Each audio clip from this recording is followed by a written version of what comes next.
Good morning student. आज की class में आप सभी का स्वागत है।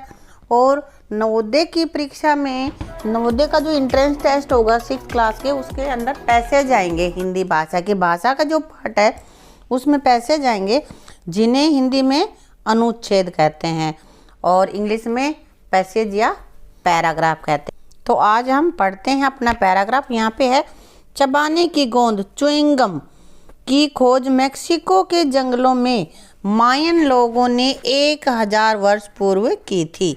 उन्होंने पाया कि एक सेपोडिला के पेड़ से कोई तरल पदार्थ बह रहा है। जब वह बाहर निकल आता है तो गाढ़ा हो जाता था। वे इसे चिकल कहते थे। यानी कि एक ऐसा पदार्थ सेपोडिला पेड़ से निकलता था जो कि तरल होता था और वे उसको चिकल कहते थे, जो चबाया जा सकता था और स्वादिष्ट होता था। आज भी चिकलेरो कहे जाने वाले श्रमिक चिकल का संग्रह करते हैं। चिकलेरो कहे जाने वाले श्रमिक आज भी चिकल का संग्रह करते हैं। चिकल को उसका पानी हटाने के लिए उबाला जाता है। इसके बाद इसके बड़े टुकड़े प्रत्येक लगभग 30 पाउंड या 14 किलोग्राम, 30 पाउंड 14 किलोग्राम के बराबर वजन होता है के बनाए जाते हैं। 30 पाउंड के बनाए जाते हैं। इन टुकड़ों को गोंद की फैक्ट्री में भेजा जाता है। वहाँ इसे मीठा, नरम, सुगंधित और रंगीन बनाने के लिए अनेक चीज़ों के साथ मिलाया जाता है। यानी कि वे श्रमिक जिनको चिकलेरो कहा जाता है आज भी चिकल का संग्रह करते हैं और उनको गोंद की फैक्ट्रियों में भेजा जाता है, जहाँ पर उसको मीठा, नरम, सुगंधित और रंगीन बनाने के लिए काफ़ी चीज़ें मिलाती हैं। तो जब भी हमें पैराग्राफ करना होता है तो पहले उसको 2 बार 4 बार अच्छे से पढ़ना होता है, फिर हम क्वेश्चन देखते हैं। तो पहला क्वेश्चन यहाँ पे हमारा है, डैश ने चबाने वाली गोंद की खोज की। तो किसने गोंद की खोज की, ये हमें इस पैराग्राफ में देखना है। तो ये देखो, चबाने की वाली गोंद की खोज की यहाँ पे है और तो ये लाइन है। और ये किसने की? मैक्सिको के जंगलों में मायन लोगों ने, कि मैक्सिको के जंगलों में रहने वाले मायन लोगों ने खोज की। तो अब यहाँ पे हम ऑप्शन देख लेते हैं, मायन, चिकलेरो, सेपोडिला, गोंद की फैक्ट्री। अब ये कहाँ पे किया? तो यहाँ पे देखो, पहली लाइन में हमने लगाया है ना डैश, यहाँ पे लगा रखा है, अंडरलाइन की हुई है, जंगलों में मायन लोगों ने। तो जंगलों में रहने वाले, जो मैक्सिको के जंगलों में रहते हैं मायन के लोग, उन्होंने ये खोज की है। तो ये अपना ऑप्शन मायन सही रहेगा और ये हमें मिल गया पहली लाइन में। तो ऑप्शन जो भी हमारे दे रखे हैं, ये हमें वो शब्द देखने होते हैं कि किस लाइन में कहाँ पर वो हैं, तो हमें उससे अंदाज़ा लग जाएगा कि ये वाले ऑप्शन हमारा सही है। तो इसके लिए हमें पहले हम अपना पैराग्राफ अच्छे से पढ़े ताकि हमें ध्यान रहे कि ये वर्ड कहाँ पे आए हैं।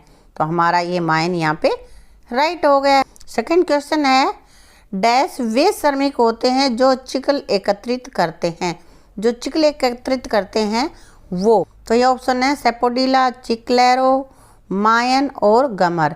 अब इनमें से कौन सा है? तो यहाँ पे देखो, चिकलेरो वर्ड हमने यहाँ पे मिल गया ना, तो चिकलेरो कहे जाने वाले लोग चिकल इकट्ठा करते, इस लाइन से मिल गया हमें।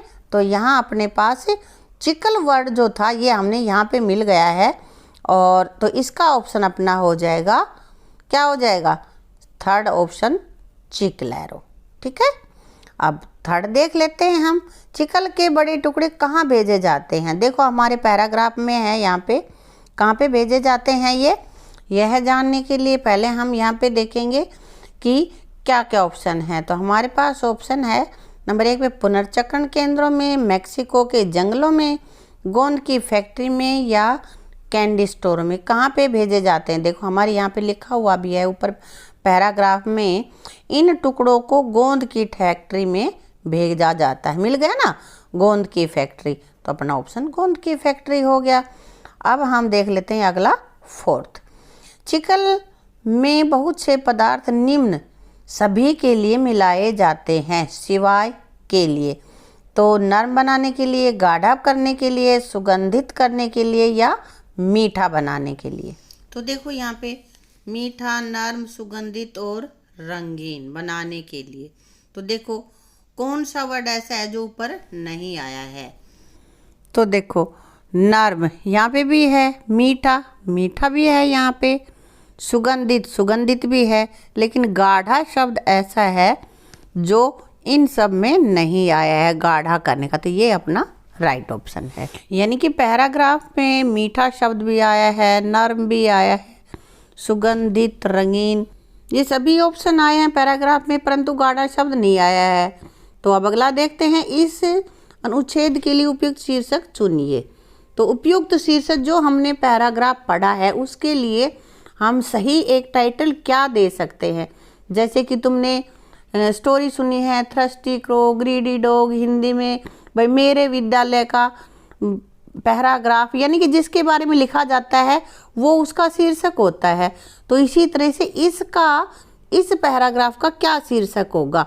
तो किसके बारे में बताया गया है, गोंद के बारे में, चिकलैरी के बारे में, या चिकलैरों की कथा के बारे में, या फिर च्युइंगम की कथा। तो हमारे लिए ये च्युइंगम के बारे में बताया है, तो इसलिए च्युइंगम की कथा यही हमारे इसका सही टाइटल रहेगा, सही इसका शीर्षक रहेगा।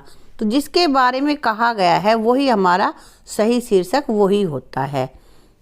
तो इसी तरह से हमने ये पैराग्राफ पढ़ लिया और उसके क्वेश्चन भी कर लिए। कोई भी पैराग्राफ तब आपको जब उसके आंसर देने होते हैं तो पहले उसको अच्छे से 2 बार 3 बार 1 बार उसको पढ़ो और फिर उसके जो भी क्वेश्चंस हैं उनको आप अच्छे से पढ़ो और समझो। पैराग्राफ अच्छे से समझ में आ जाएगा तो हमें क्वेश्चन छांटने बहुत ही आसान काम लगेगा, हम आसानी से कर लेंगे। इनके लिए हमें अधिक से अधिक प्रैक्टिस करनी होगी और तभी आप इनको अच्छे से कर सकोगे।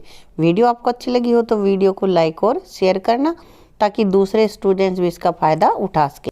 आप सब्सक्राइब करके बेल आइकन अवश्य ही प्रेस कर लेना ताकि हर आने वाली नई वीडियो का नोटिफिकेशन आपको मिलता रहेगा।